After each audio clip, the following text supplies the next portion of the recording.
friends, Heidi here from Rain Country. God is good all the time. And I'm here today for another Monday This and That video, which is a weekly vlog that I do to keep you updated on various things going on, to let you know of videos yet to come out, videos I may already have out and get you linked back to them, and much more. So let's get started on the topics of today. So the first thing I wanted to mention is the Fermented February collaboration is starting in a couple days from the day you're seeing this. Even though my video on the collaboration is not publishing until the 21st, I already got that video done and it is ready to go. So here are the two items that I did in that video. And these are all made from dried ingredients. So this is a nasturtium, rosemary, and thyme vinegar to use in my hair. And this is a citrus peel hibiscus soda. Mostly it's about the citrus peel, but I like throwing that little bit of hibiscus in there because, as you can see, it adds a beautiful color to it. And plus hibiscus does have its own benefits. And I do prefer drinking it in a cold format like this. So I just pulled this out of the refrigerator. While the vinegar has quite a ways to go, the soda only takes a few days, and that's what I love about it. So it's very fizzy right now. And even though it's very cold, because I just pulled it out of the freezer, you can see it's nice and fizzy.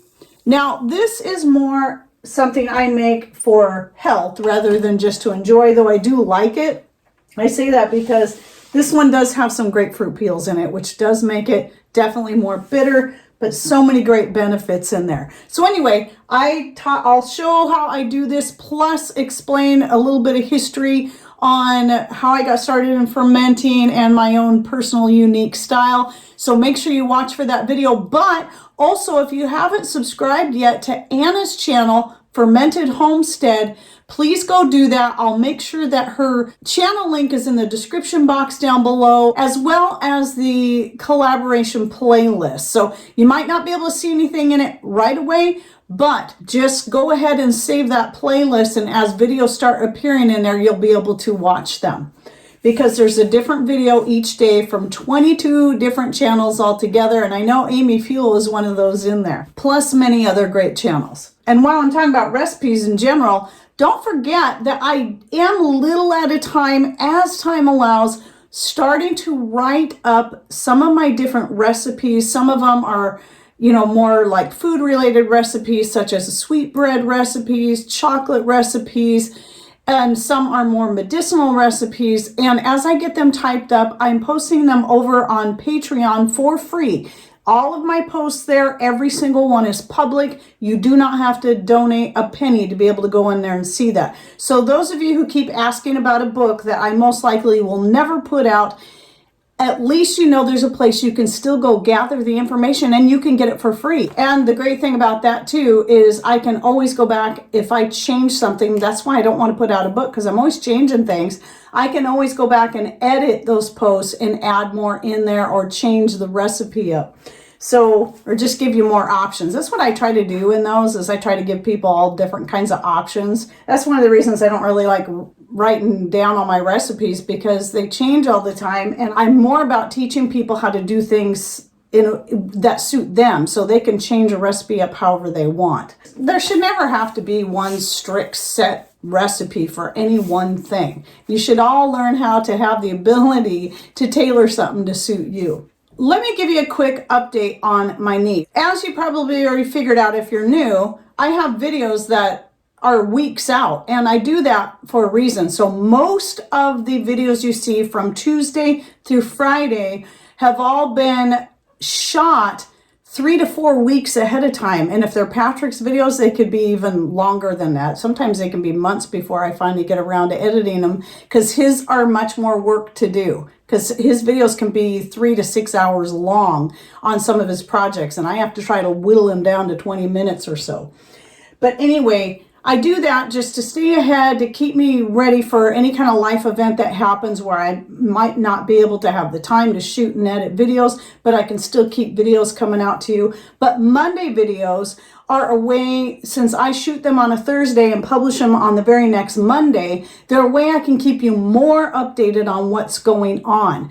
But the problem with that is it can be confusing. So as you would have heard, and if you follow my Monday videos on a regular basis, but then you went and watched my mullein video and the joint video that just came out this last week, it could be a little bit confusing, because since those videos were shot, not only did I figure out what was going on with my knee, I then re-injured it.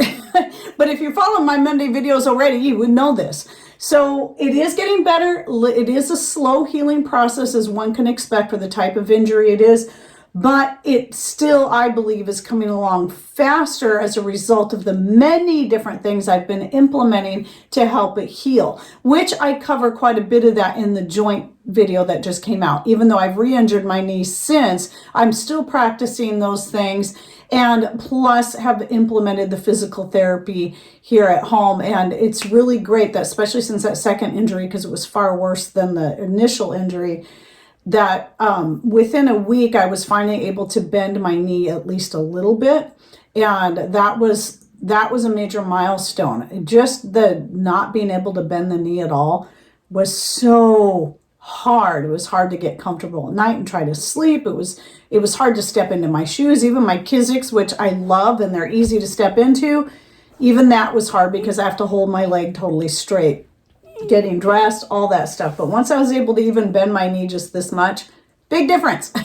And now I can almost bend it all the way up so that my heel touches my rear end. Almost. I'm about this far away now. So I'm getting there. And I keep stretching it every day, and try to keep as much weight off of it as possible, or just be careful on how I'm standing on it. And if I'm doing stuff like I'm doing right now, where I'm standing here or having to go out to the chicken coop, I then wear my knee brace. I did buy a more substantial knee brace that has the steel lateral supports, so that if I have to do some moving around, I'm not going to re-injure it.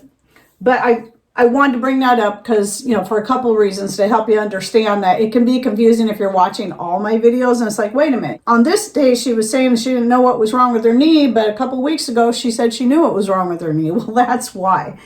And then with that, I had one person, and Pat did say this too, that maybe it's time you get yourself an electric machine instead of a treadle machine, because right now, even though I've done a little bit on the treadle machine, I can only use one foot, and it makes it take so much longer. So what I'm doing now is any sewing projects I have, as long as they're not too big, I've just been doing hand stitching, and I'm liking it because it's getting me more fluid again with my hand stitching, and I'm finding I like the whip stitch best. And I did do a video not too long back on 3 basic hand stitches you can do that everybody can and should learn how to do. Whether you're an avid seamstress or you don't know anything about sewing, everybody can learn to do hand stitching, and it's an important skill in case you need to repair anything, such as the work skirts I wear around the house, they're quite a few years old now.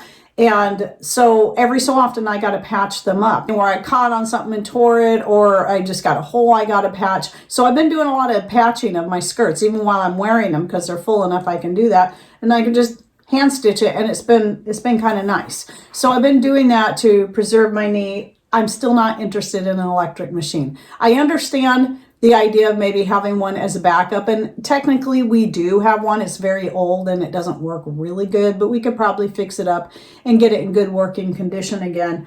But I love my treadle machine, and I just have no interest in going back to electric, at least not for now.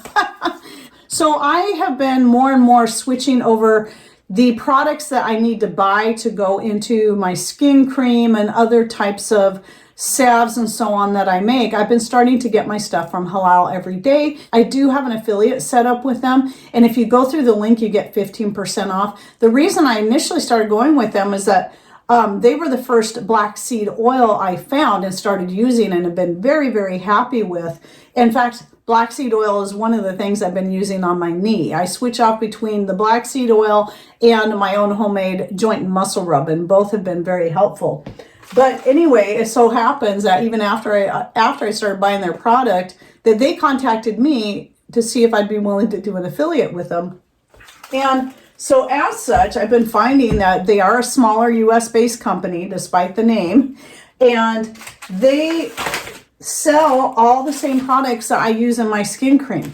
They have the beeswax, they have the shea butter, and I can actually get it for a better price through them. And I like that because I'm supporting a smaller US-based business, and I can still get the things I need for a good price to go into my skin cream. And I do sell the skin cream. It's one of my better selling products that I have out there. And if you're interested, just send me an email at raincountryhomestead@gmail.com, because I'm not using Etsy anymore. I haven't in several months now. But you can find out how to purchase from us that way. But I also have a skin cream recipe. It's a few years old now. That I have a couple out there actually. And I'll link to that down below if you just want to learn how to make it yourself. But anyway, the main reason I was bringing this up was that all the shea butter I've been getting before up until this one has been the ivory color. And this was the first time I got one in that was this almost bright yellow, and it really surprised me. But one thing I did notice, it has a much creamier texture than the one I've been using. It's not quite so hard. It rubs right in. I love the feel of this one, but I was like, why is it yellow? Well, I started doing some research because I was curious. Now, this comes from Ghana, right here, this one. And it is raw, unrefined shea butter. So an unrefined shea butter is not going to be white. If your shea butter is white, it's been refined. Shea butter normally has a cream color to a very light yellow. But when you see this color of yellow, that means, especially if it's coming from Ghana, that they have used to color it, because some people find this color more appealing, but also because of the benefits it adds, is it's from the bark of a, oh gosh, now I can't read my handwriting. I'll put it right here. And anyway, the tree has antibacterial and antioxidant properties. So it actually adds more benefits to it when it says color. However, if you're fair skinned, you want to be careful using it alone on your face. It would definitely be something you would want to mix with something else like coconut oil and so on. And that's what I do for the skin cream. The shea butter only makes up about 1 part out of a total of 6 parts. So I'm not concerned about it turning my skin yellow using it in there. So I still got to work through all the other shea butter I have, but I'm kind of anxious to give this one a try. Just using it directly on my skin as is, I love the feel of it so much better than the other one. But anyway, if you're interested in their products, even if it's just their black seed oil, they also sell clays. They sell all kinds of stuff related to skincare and more. They're always adding more stuff too, since they are a newer company. Again, go check out that link I'll be putting in the description box down below, and you can get 15% off your order, which is actually pretty decent. And then one more thing I wanted to bring up is that I keep meaning to say this, but I did a video on this, I think this last summer.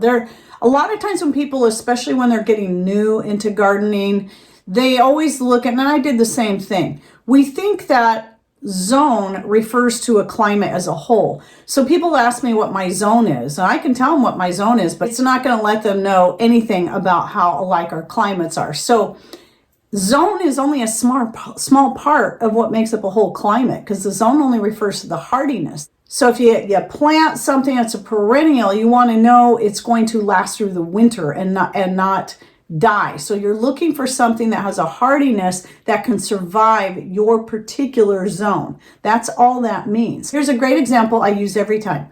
I am in zone 8B. We have cooler weather all year round and extremely wet. Even people like Seattle area, on the coast of Oregon and other places that think they get a lot of rain because they get 30 to 50 inches of rain per year, they still don't get it, because we get a low average of 120 inches of rainfall every year, and we can get as much as 160 inches in a year, and that's a lot. That's mostly in the winter time, but we can get a lot of rain in the fall and a lot of rain in the spring. In fact, sometimes there's some years we get a lot more rain in the spring than we do in the winter. And it can make trying to get that garden started very, very difficult. And a lot of times we have to wait, because that much rain, if you plant things too soon, it actually drowns them before they can get a chance to start growing. I've had that happen with beans and peas before when I put them in just a little bit too early. So it's important to understand when you're getting ready to put in your garden and you're trying to figure out what's going to grow best in my area. Don't just look at zone. Again, it only has to do with winter hardiness. Look at everything combined. Because, you know, as I was talking about how cooler and wet we are, well, Deep South Homestead, they're an 8B as well. They have an almost completely opposite climate as us. And they can grow things we can't, but we can also grow things they can't as a result. Like a lot of the berries, blackberries, in fact, around here are considered a noxious weed because of the amount of rain we get. They love it. And they'll just take over a whole lot in a short period of time. But they're amazing blackberries. So we did at our other piece of property. Pat used to keep certain areas completely mowed down. Last year he decided to leave those and to let certain areas and just let the blackberries take over. So that gives us a good place we can go pick blackberries, which we did this last year for the first time on our own property. So that was nice. And so we have a great place now for blackberries of our own. We do grow some blackberries back here. So, so far, the wild blackberries at the other piece of property are the only gardening things we got going on there. Most everything else happens here on our little shy 1/3 acre piece in a neighborhood. And the blackberries that we have here, they get really big, as you can see in this picture here, and they're thornless, and they're good. They're still not quite as tasty, though, as the ones that grow wild around here, the Himalayans in particular. So anyway, that's it for my this and that for the week. Don't forget to go down and check out the links I'll be putting in the description box down below. In particular, Anna's channel link and that Fermented February playlist link so you can see all the different videos, especially if you're interested in fermenting and getting started or just learning some new tips and tricks, even if you've been doing it for 30 years. Any thoughts, ideas, whatever you want to add, please put those in comments down below. Remember, your comments do help our algorithms. Some people might be commenting several times during a video while they're listening to it. That's fine. That actually helps. That gives us more comments. That helps our algorithms and gets us more well-known on YouTube. All right. Well, thanks for watching. Take care and God bless.